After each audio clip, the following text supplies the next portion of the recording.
Hi everyone, Ravi this side. Welcome to Engineering Adda. So in this video we are going to discuss some of the basic terminologies related to the RabbitMQ. In the previous video we have discussed the overview of this course and how we can install the RabbitMQ and the ERLang on our local. So both of them I have already covered.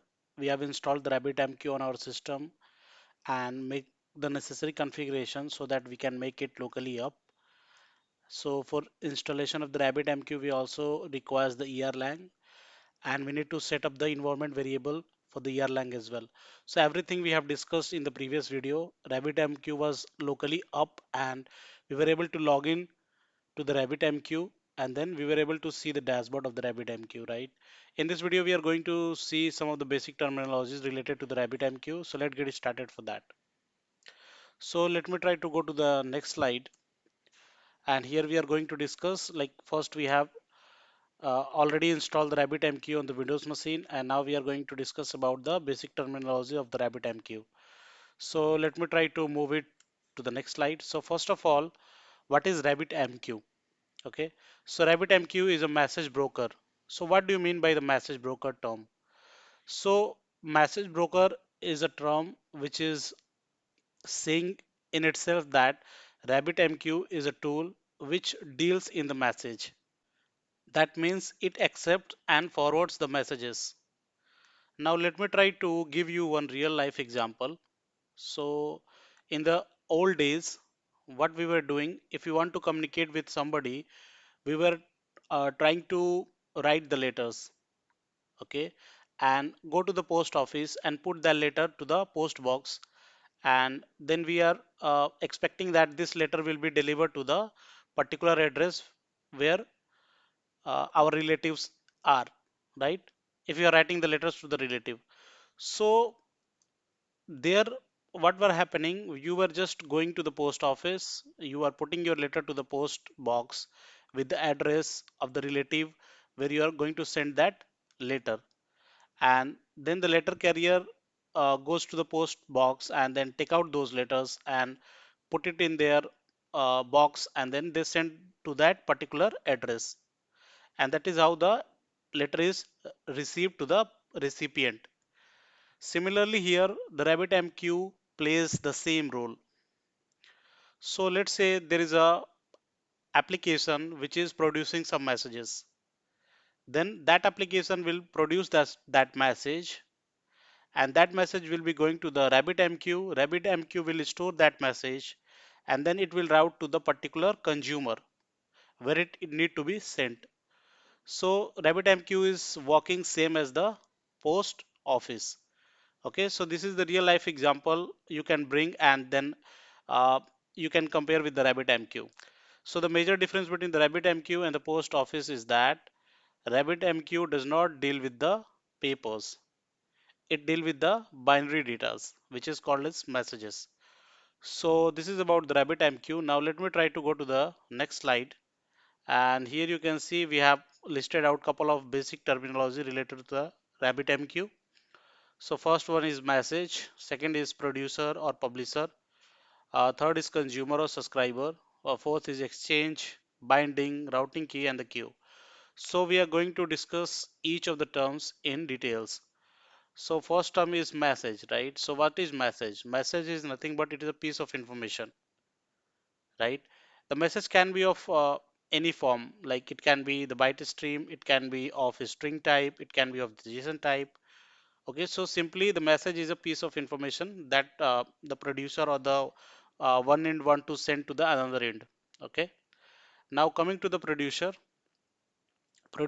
let me try to go to the next slide, and here I have listed out the definition of the producer, and I can also show you those things. Okay, so the producer is a user application that sends the messages. So here you can see in this picture that we have one application which is acting like a producer, and it is sending the message, and that message is going to the message broker. Okay, and here the message broker consists of exchange and the queue. Okay, so the message is going to the message broker.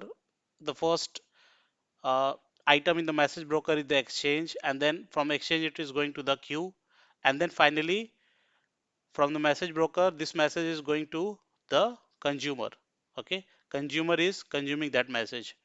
So the producer is nothing but it is a application that sends the messages. Similarly, let me try to go to the next slide, and the consumer is a user application that receives the messages. Okay, that is what I have already explained you. Now let me try to go to the next slide, and let me try to brief you about the exchange. Okay, so first of all, let me try to bring your attention to this diagram. So here you can see we have the producer, which is a application. It is sending the message.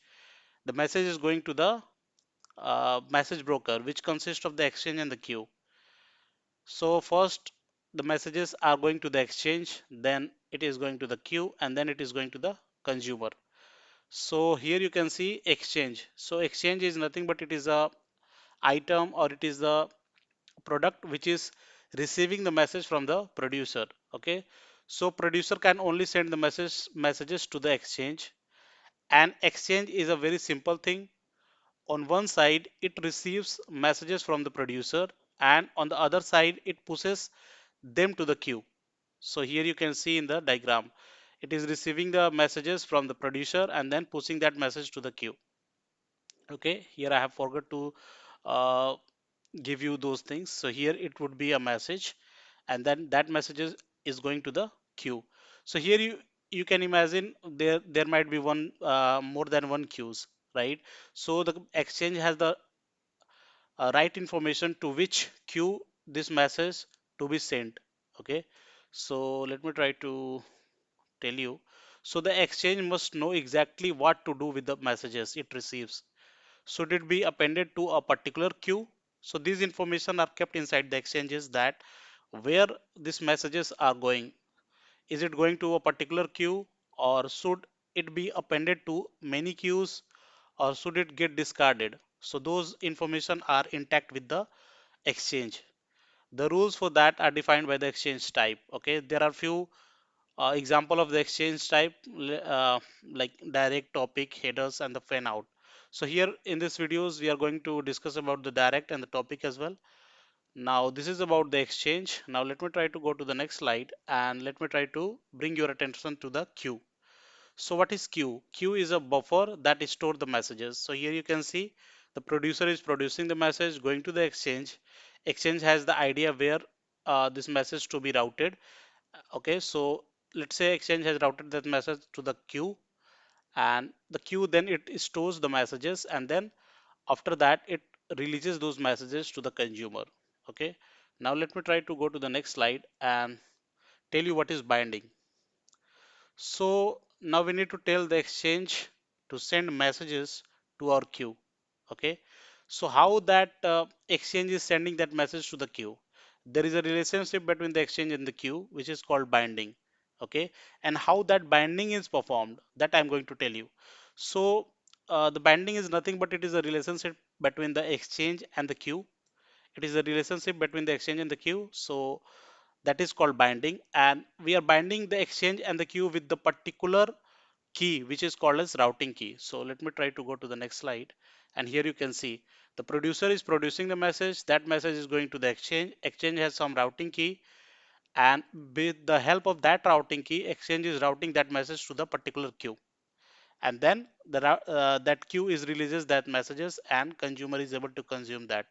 So what is routing key? So it is a key that tell exchange exactly to which queue the message should be sent.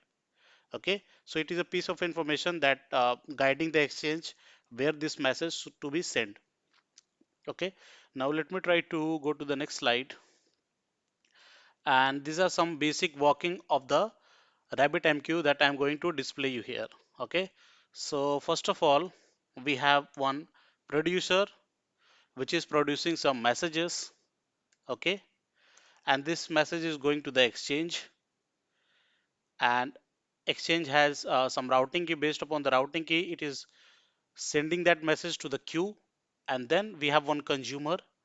So finally the queue is releasing that message to the consumer, and consumer is able to consume it. So this is what the basic working of the RabbitMQ is. In the next video, I'm going to discuss about the RabbitMQ architecture in details.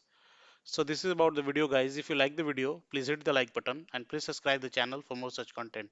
Thanks.